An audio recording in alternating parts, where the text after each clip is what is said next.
Bonjour mes amis, aujourd'hui on continue les reportages canton.lu.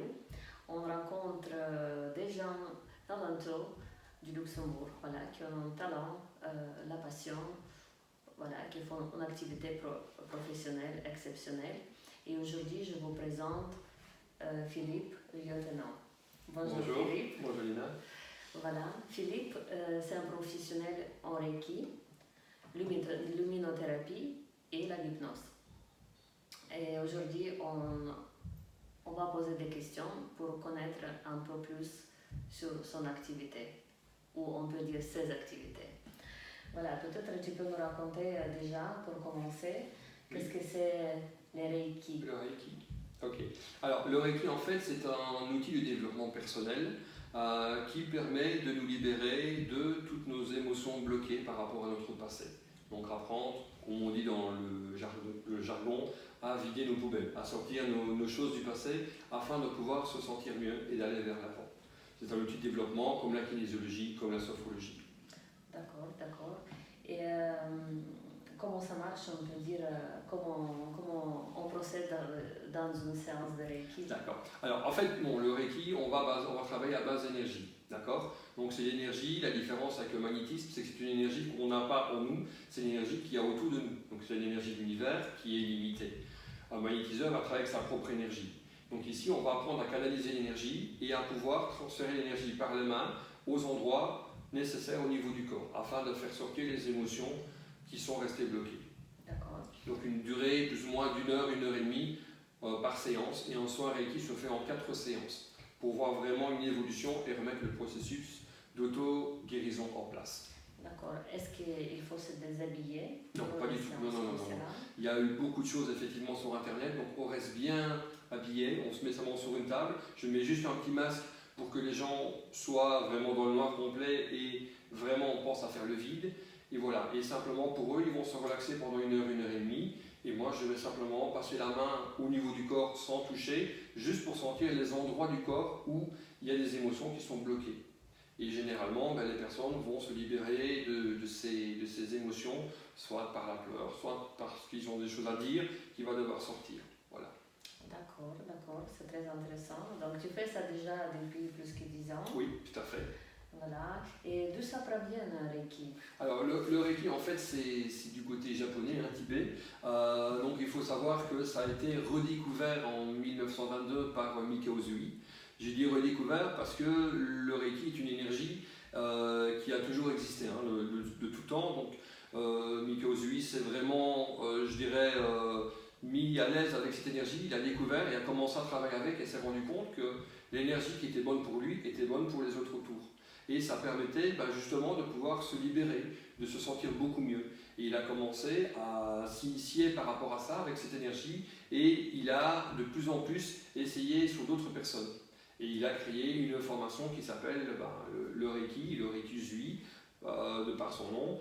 Et en 1990 ou en 1990, il y a eu le Reiki Karuna qui est arrivé, donc qui est une prolongation, d'énergie Reiki, avec d'autres techniques dedans qui permettent d'aller plus en profondeur au niveau d'un soin et qui permet de remonter vraiment à l'état cellulaire. Donc on va vraiment remonter à un moment donné de la vie où on avait vraiment déjà le blocage qui est arrivé pour pouvoir se libérer. Donc c'est vraiment un outil de développement.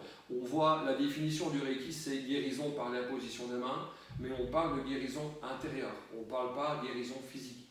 Il est clair qu'en travaillant sur une énergie qui est bloquée, on va libérer le muscle ou libérer l'organe qui est atteint et qui va s'auto-guérir. Oui, mais à la base, c'est une guérison intérieure. C'est vraiment important parce que sur Internet, on voit beaucoup de choses. Et effectivement, le Reiki, c'est vraiment une énergie. D'accord. Est-ce que, comme je comprends bien, c'est un système japonais? Et est-ce qu'il y a une connexion avec les systèmes indiens qui travaillent sur les chakras?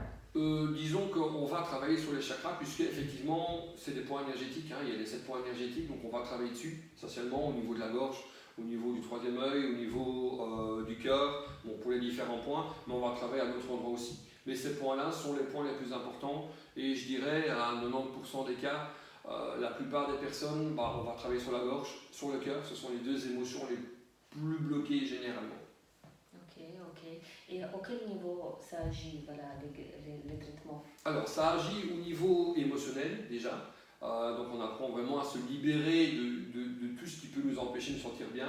Ça va forcément jouer sur le physique, puisqu'à partir du moment où l'émotionnel et l'intérieur, le cœur, l'âme est bien, ben, le corps physique se met bien en place aussi. Donc, une personne qui peut être voûtée parce qu'il y a des problèmes dans le passé, une fois que ce problème va être réglé, ben, va pouvoir se sentir beaucoup plus droit. Maintenant, il est certain qu'à un moment donné, la médecine intervient comme la chirurgie. Quelqu'un qui est bloqué depuis 20 ans, effectivement, il ne peut pas se redresser d'un coup, il va falloir aller progressivement. Mais encore une fois, on intervient vraiment au niveau de l'intérieur et pas au niveau physique. Si même, effectivement, le fait de faire un soin, ça soulage sa douleur. Mais on va aller sur la cause du problème. Que, par exemple, la médecine travaille sur la conséquence. On a un problème des nodules sur la thyroïde, bah, on va enlever la thyroïde, on va donner un cachet qui va remplacer. Nous, on va plus travailler au niveau de la cause. Parce que tant que la cause n'est pas régularisée, bah, le problème reviendra tout le temps éternellement. Quelqu'un qui a mal au dos, bah, si la cause du problème n'est pas enlevée, il a beau faire du kiné ou autre chose, ça va toujours revenir tant que ce ne sera pas guéri vraiment de l'intérieur. Et par exemple, pour chercher la cause, est-ce que la personne elle doit dire elle-même qu'est-ce que c'est la cause? C'est pas obligatoire. Disons, ou toi, tu la retrouves? Je vais la retrouver en sentant les endroits du corps, mais effectivement, ça peut arriver que lors d'un soin, je dise à la personne, ben voilà, il y a une phrase qui vient, par exemple, Stéphanie, est-ce que tu peux répéter la phrase suivante? Ben, je me libère entièrement et définitivement de toutes mes peurs, de toutes mes angoisses, pour mon plus grand bien et en harmonie avec l'univers. Donc là, ça peut être effectivement une solution qui permet de pouvoir se libérer. Donc là, ça peut être vraiment bien. Et les gens à ce moment-là peuvent sortir. Il peut y avoir une date qui va arriver et je vais me demander, tiens, à cette date-là, qu'est-ce qui s'est passé? Ah ben, c'est la date à laquelle mon papa est décédé. Et boum, et l'émotion, elle s'ouvre et elle commence à avancer. Voilà. Donc tout au long de la séance, c'est vraiment du développement. Donc c'est vraiment apprendre à évoluer et à se sentir bien. Maintenant, les gens qui viennent, ils doivent réserver pour eux, pas pour une autre personne, puisque le fait de prendre rendez-vous, c'est déjà un développement. C'est déjà prendre conscience que j'ai des choses à améliorer. Et on en a tout ça. Et même moi, après 10 ans, je travaille tous les jours encore et je me rends compte qu'il y a des choses qui évoluent tous les jours.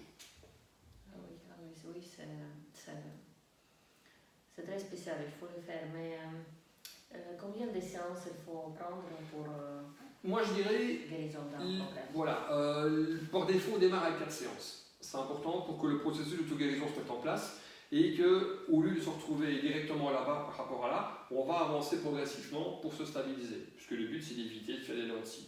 Donc, après les 4 séances, j'ai remarqué effectivement, parce qu'il ne faut pas réinventer la roue, hein, que les 4 séances permettaient de stabiliser. Maintenant, après les 4 séances, il y a d'autres personnes qui préfèrent revenir une fois par mois pour faire un petit coup de boost. Parce que ben voilà, il y a une raison ou l'autre, il y a un blocage qui s'est fait dans la famille et on veut en discuter pour se sentir mieux. On peut le faire. Bon. Maintenant, les gens qui reviennent plus régulièrement après, je leur conseille vivement de s'initier, puisque maintenant j'enseigne le Reiki aussi. Et ça permet à tout le monde de pouvoir s'initier. Et le Reiki est une des rares techniques où on peut travailler sur soi. Je prends l'exemple de la kinésio ou la sophro, on doit passer par un confrère. Pour pouvoir, effectivement, sophro, il y a encore des choses qu'on peut encore faire soi-même, mais une séance complète de sophro, il vaut mieux passer par un collègue, comme la kinésio. Le Reiki, je peux travailler sur moi, puisque avec l'énergie, une fois que je suis initié, je travaille sur moi, sur mes proches, sur les animaux. Je fais beaucoup de Reiki sur les animaux, ce qui ça marche super bien. Sur les êtres vivants, donc les plantes aussi. Il y a vraiment, la seule limite avec le Reiki, c'est notre imagination. Et en fonction des différents degrés, puisqu'il y a plusieurs degrés, le premier degré, c'est le corps physique, donc on va travailler sur le corps. Le deuxième, ça va être plus le temps et l'espace, puisque là, on va transcender le temps et l'espace, on n'a plus de limite. On va travailler aussi bien dans le passé que sur le présent, que sur le futur. Bon, il est clair, on ne peut pas changer le passé. Le futur, on peut le modifier, puisqu'il n'est pas encore écrit, bien sûr, mais on va vraiment s'assurer que, par exemple, dans le futur, ça va être une opération. On ne va pas jouer sur l'opération, mais on va pouvoir jouer sur le moral de la personne quand elle va se faire opérer, pour qu'elle soit relaxée et détendue, ce qui va aider à la guérison. Là, on peut travailler effectivement. Ou dans le cas d'une urgence, une situation. Pour une opération ou, je sais pas moi, un attentat par exemple, on va envoyer de l'énergie simplement pour calmer, pour que la tension descende et que les gens se sentent un peu plus détendus. Voilà. Ça, c'est un genre de choses qu'on peut faire avec le Reiki. Le niveau 3, c'est plus l'émotionnel. Donc on va vraiment remonter au niveau émotionnel pour aller vraiment chercher ce qui empêche vraiment de se sentir bien. Et vraiment de le remettre à plat. Donc c'est vraiment apprendre à dire aux gens, voilà, il y a un problème là-bas, on en prend conscience, et ensemble on va trouver une solution pour accepter et pour aller de l'avant. sans le voiler, sans le cacher. Et le quatrième niveau, c'est réservé à la maîtrise, donc pour celui qui veut transmettre après, comme je le fais, quand je fais des initiations aux différentes personnes, pour pouvoir l'utiliser après au quotidien de tous les jours. Et pour devenir professionnel de Reiki, faire Oui. une initiation déjà, voilà, et peut-être travailler plus, est-ce qu'il faut avoir des capacités extraordinaires? Non, simplement, je dirais, moi je conseille d'abord pour commencer de faire des soins. Pourquoi? Parce que pour moi, on ne peut pas s'initier à quelque chose si on ne le connaît pas. Et parfois, ça m'arrive de refuser des initiations parce que j'ai des gens qui me téléphonent. Ah ben, je voudrais m'initier au Reiki. Ah, je dis ok, super, vous avez déjà fait des soins? Oh ben non, mais ça marche bien pour l'instant. Et je leur dis simplement, écoutez, c'est pas une formation Excel ou Word. Il faut au moins que vous puissiez faire la formation, que vous puissiez d'abord sentir des soins, si ça vous fait du bien. Donc, tout le monde peut s'initier. Généralement, je fais un week-end d'initiation, donc c'est un week-end entier. Tous les 3 mois plus ou moins. Donc le prochain est prévu le dernier week-end de septembre peut-être. Et là, en fait, c'est de 9 h à 18 h. Et durant ce week-end, on va apprendre aux gens en fait, à canaliser l'énergie, à travailler avec et de pouvoir faire en soin. Sur soi pour commencer, puisque le premier niveau, c'est vraiment sur soi. On peut faire la famille, hein, bien sûr, mais voilà. Et pour devenir plus, je dirais, thérapeute, ça ne s'improvise pas. Donc là, c'est à force de travailler. Et je dirais au moins au niveau 3 pour pouvoir. Ça dure combien d'années pour devenir un thérapeute? Alors, du niveau 1 au niveau 2, on a un standard qui est établi de plus ou moins 6 mois. Donc entre 6 mois et 1 an pour passer du niveau 1 au niveau 2, pour avoir au moins le temps de pratiquer. Le niveau 2 au niveau 3, il faut 1 an. Vraiment. Pourquoi? Parce que le niveau 2, il y a pas mal de choses qui sont mises en plus et il faut vraiment assimiler ces choses et bien les connaître. Il faut que le Reiki fonctionne à base d'une intention. Donc je vais tendre ma main, il n'y a rien, je tends ma main avec l'intention de faire un soin, le soin va se dégager et l'énergie va passer. Mais il faut que j'aie un réflexe d'utiliser ça un peu comme un parapluie. Avant qu'il pleuve, je tends mon parapluie parce qu'il va commencer à pleuvoir. Donc le Reiki, c'est un outil qu'on utilise. C'est pas un afalgan qu'on prend quand on a mal. C'est en prévision d'avoir mal. Et c'est tout l'intérêt, c'est une philosophie hein, aussi, puisqu'il faut savoir que le Reiki est basé sur 5 idéaux. Des idéaux que quand je vais vous les donner, vous allez voir, c'est des choses qu'on connaît. On a vécu depuis des années ces idéaux-là, mais on les oublie.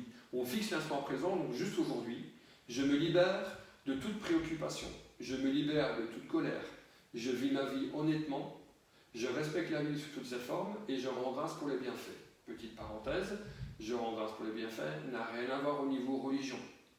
Donc, j'en prie aussi, c'est pas de secte ni une religion. Oui, c'est ça que je voulais demander parce que parfois on entend que le Reiki c'est une organisation religieuse, une secte. Est-ce que non, vraiment tu pas. peux nous expliquer un peu le Reiki, c'est une énergie, c'est l'énergie universelle de vie qui est autour de nous. Donc ça veut dire que tout le monde peut le faire.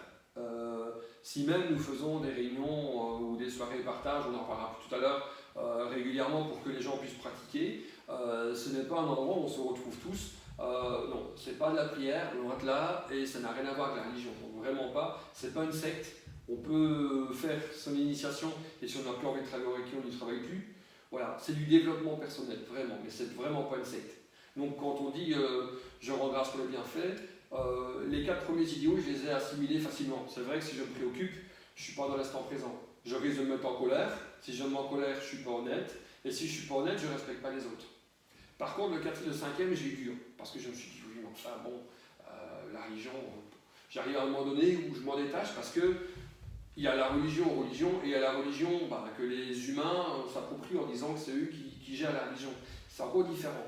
Mais dans ce cas-là, c'est plus, et moi ça m'a frappé, c'est un jour en revenant, je faisais Liège-Luxembourg, et j'étais dans ma voiture, et comme tout le monde, j'étais dans les bouchons, je pestais, comme tout le monde. Et puis à un moment donné, je me suis dit, mais enfin, je suis au Luxembourg, waouh!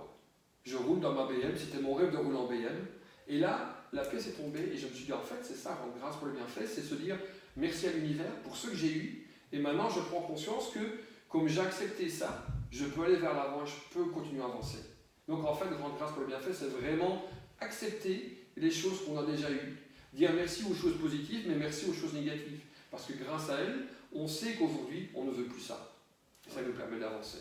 Ça, c'est exactement ça. Merci à toutes les choses, négatives et positives. Voilà. Oui, et j'ai entendu aussi qu'on peut faire du Reiki à distance. Oui, alors, attention, au niveau du Reiki à distance, on peut faire un soin à distance. Donc un soin à distance se fait en moyenne 10-15 minutes. D'accord ? Donc ça veut dire que là, on va travailler sur une personne ou sur une situation. Je précise, on ne peut pas le faire, de toute façon il y a des sécurités, sans l'accord de la personne. Sinon ça devient de la manipulation, et ce n'est pas le but du Reiki.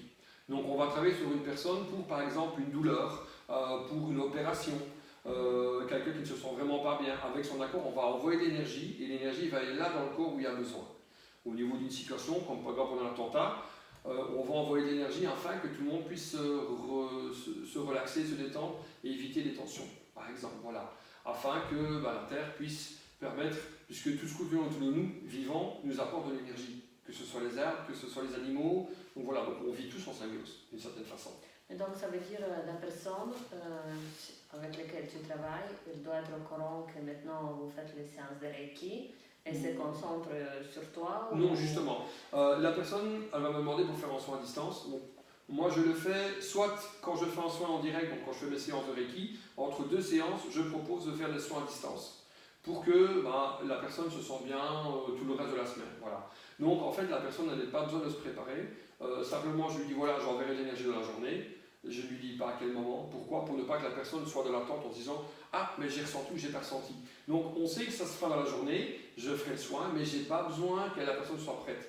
Juste, par exemple, si je sais que la personne va rouler pendant des heures en voiture, et qu'il y a des émotions qui vont sortir, il vaut mieux toujours, voilà, je m'arrange. Mais en règle générale, comme c'est un complément, là, il n'y a pas de danger, parce qu'on va vraiment travailler sur un problème vraiment bien défini, comme une douleur ou autre. On ne va pas faire un soin comme on fait un soin direct au niveau émotionnel. C'est vraiment plus ciblé, comme la situation aussi.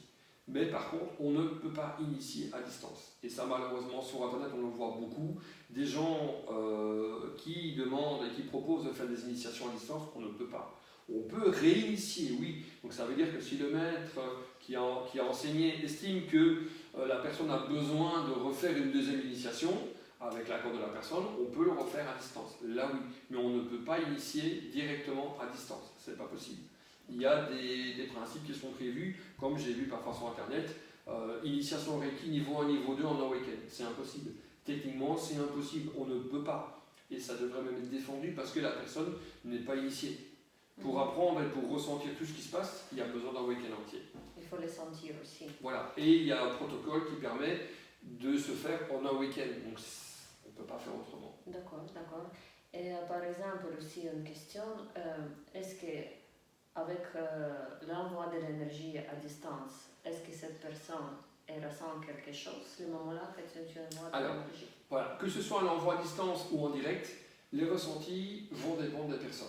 Il y a des personnes qui sont très sensibles, comme avec l'hypnose, on en parlera plus tout à l'heure, mais il y a des personnes qui le sont moins. Donc ça veut dire que quand je fais un soin, je dis aux gens, vous allez vous relaxer, vous allez vous détendre. Je sais qu'il y aura plus. Mais si je commence à leur dire, vous savez, quand vous faites un soin, vous pouvez avoir de la chaleur, avoir des picotements. Les gens, ils vont attendre, parce qu'ils sont dans l'attente d'avoir ça. Et donc, s'ils n'ont pas exactement les symptômes qu'on leur donne, ils vont dire, ça ne marche pas. Donc, à partir du moment où on leur dit, voilà, vous vous relaxez, et après une séance, je fais un feedback, et on en discute, je dis, tiens, voilà, qu'est-ce que vous avez ressenti? Et là, effectivement, on a beaucoup de ressentis. Et ce qui est marrant, c'est que les gens qui sont très fermés et qui ne voient rien ou ne croient à rien, il y a beaucoup plus de ressentis chez eux parce qu'ils ne s'attendent à rien. Donc quelqu'un qui dit « Ah, moi je ne crois pas à tout ça, mais je vais faire un soin pour essayer », il va revenir enchanté parce qu'il ne s'attend à rien. Donc forcément, il ne peut être que surpris. Voilà. Je vois, Philippe, aussi que tu as apporté quelque chose pour nous montrer. Oui. Voilà, je sais que tu es aussi professionnel en luminothérapie. Oui. Est-ce que c'est connecté à ce domaine? Oui, aussi, tout à fait. Donc, en fait, j'ai découvert depuis peu maintenant la luminothérapie à base du Psio. Donc, le Psio est une lunette qui permet à base de lumière et à base de musique. C'est l'alliage entre les deux qui va permettre en fait de faire de la relaxation, de la détente. Donc, c'est un très bon complément par rapport au Reiki. C'est pour ça que je ne prends pas d'autre chose pour ne pas mélanger et arriver devant un patient et me dire tiens, je vais faire un petit mélange aujourd'hui. Bon, je reste avec le Reiki uniquement, mais effectivement, la luminothérapie est un bon outil.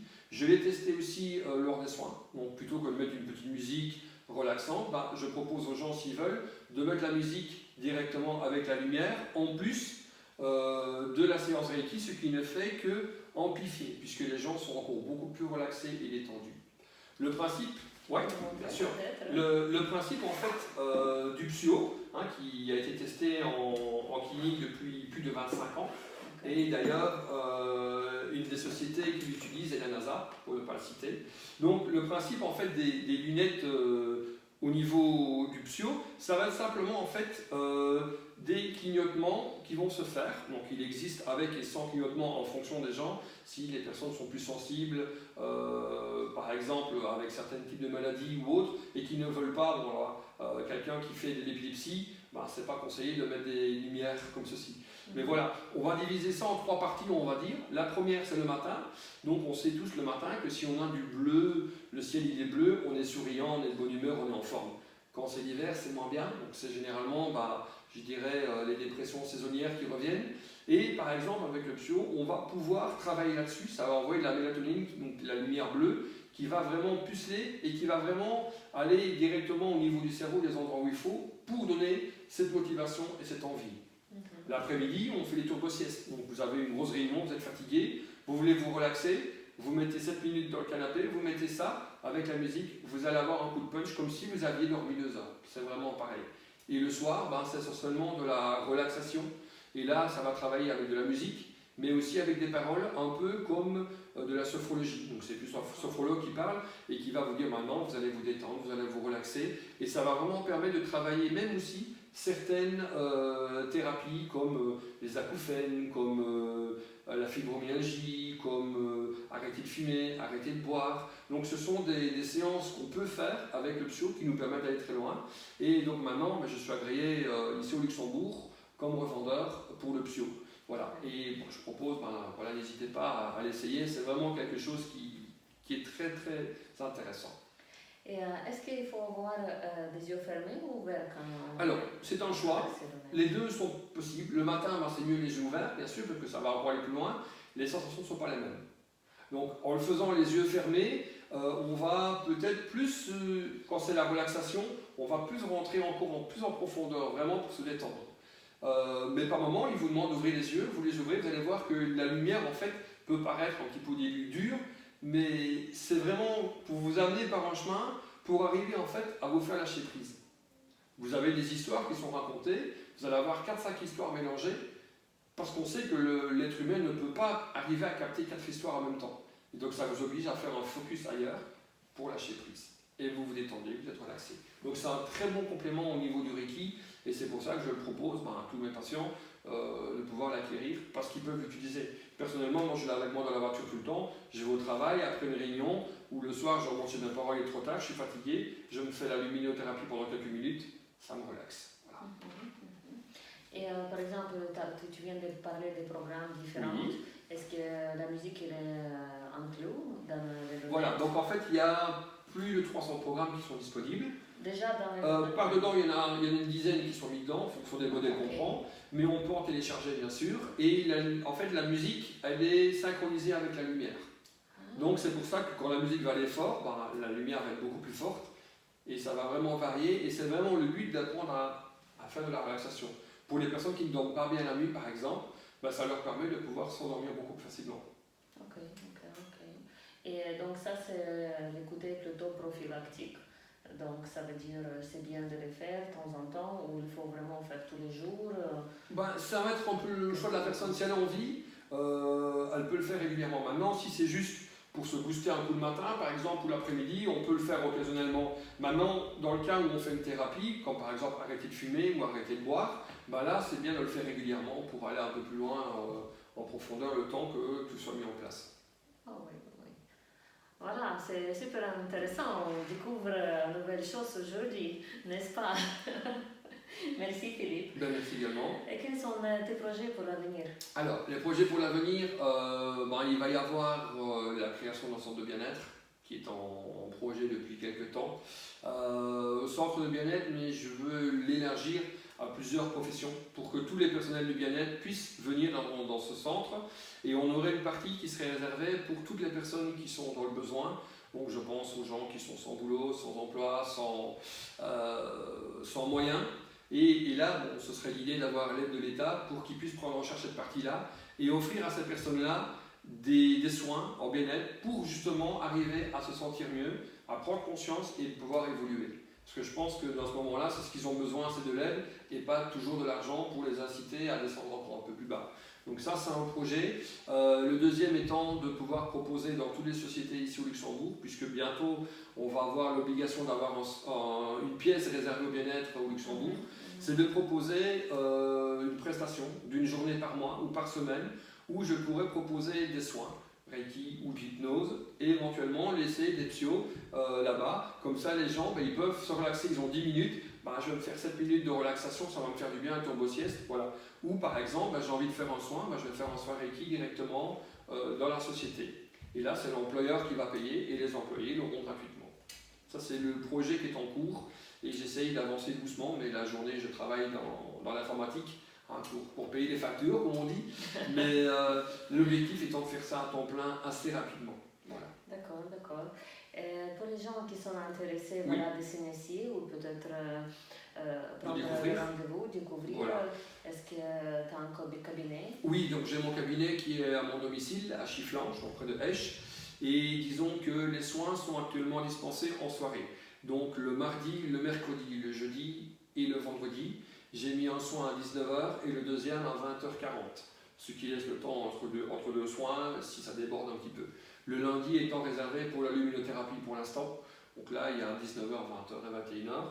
Mais sur le site, en fait, reikifil.com, vous avez toutes les informations. Vous pouvez réserver en ligne et j'organise une fois par mois une séance découverte.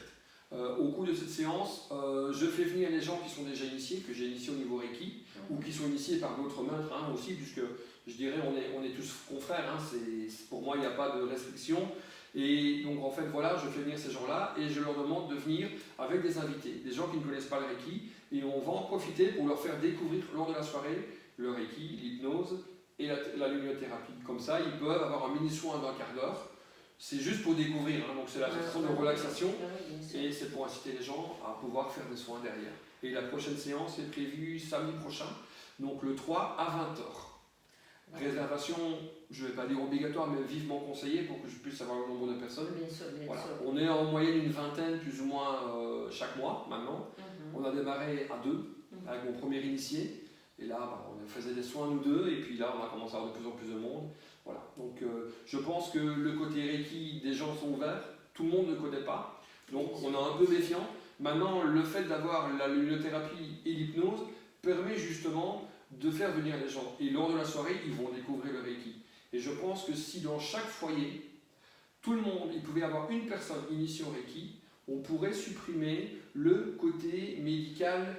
Comme on appelle ça, l'auto-médicament. Pourquoi? Parce que, j'ai mal au dos ou j'ai mal aux dents, si je travaille au niveau énergétique dessus, la douleur va disparaître. Je peux travailler, comme j'ai un partenaire qui est Luxarome, avec lequel je travaille sur bachérage, qui est spécialisé en des huiles essentielles bio de qualité. Voilà, donc par exemple, vous avez pas mal d'huiles essentielles qui peuvent nous permettre de sentir bien. Pour les boutons, vous avez une piqûre, mettez du citrus lemon. Après quelques applications. Oui, ça va disparaître. Donc voilà, c'est mieux qu'un médicament et il y a moins d'effets indésirables. Maintenant, parfois, les médicaments n'ont pas le choix, bien sûr. C'est très intéressant, il y a beaucoup d'informations, très important. Merci Philippe. Merci Elina. Voilà, on va se voir à la soirée d'initiation. C'est les soirée découverte le 3 août. Voilà. Voilà, à 7. À 20h. À 20h. Voilà. Alors vous êtes plutôt, il n'y a pas de souci. Enregistrez-vous sur le site de Philippe ou contactez-le par téléphone, par mail, par Facebook. Voilà, si vous êtes intéressé de venir à la soirée de découverte. Et la prochaine est le 7 septembre. Voilà. Comme il y a les congés aussi. Voilà. Ceux qui sont en congé, revenez le 7 septembre, voilà, pour 20h, mais il faut quand même s'enregistrer en avance. Voilà. Avec le nombre de personnes, puisque vous pouvez venir accompagner, ça ne pose aucun problème. Voilà. La soirée est gratuite, il n'y a rien à payer. Celui qui veut amener quelque chose, il amène. Voilà. C'est de l'échange. Donc c'est vraiment le but de faire travailler les initiés avec des personnes qui ne connaissent pas. Donc c'est un échange, vraiment. Voilà. Donc merci beaucoup Philippe. Merci Lina. pour toutes les informations très intéressantes et importantes pour notre vie, pour la santé. Voilà, les amis, vous avez découvert beaucoup de choses intéressantes aujourd'hui. Si vous êtes intéressé de faire un reportage sur canton.lu, la chaîne YouTube, je vous invite à contacter sur le site canton.lu ou par email, ou moi personnellement, si vous êtes intéressé de partager votre activité, votre talent ou passion avec les gens au Luxembourg. Voilà. Donc, à très bientôt sur notre prochaine émission. Au revoir. Au revoir.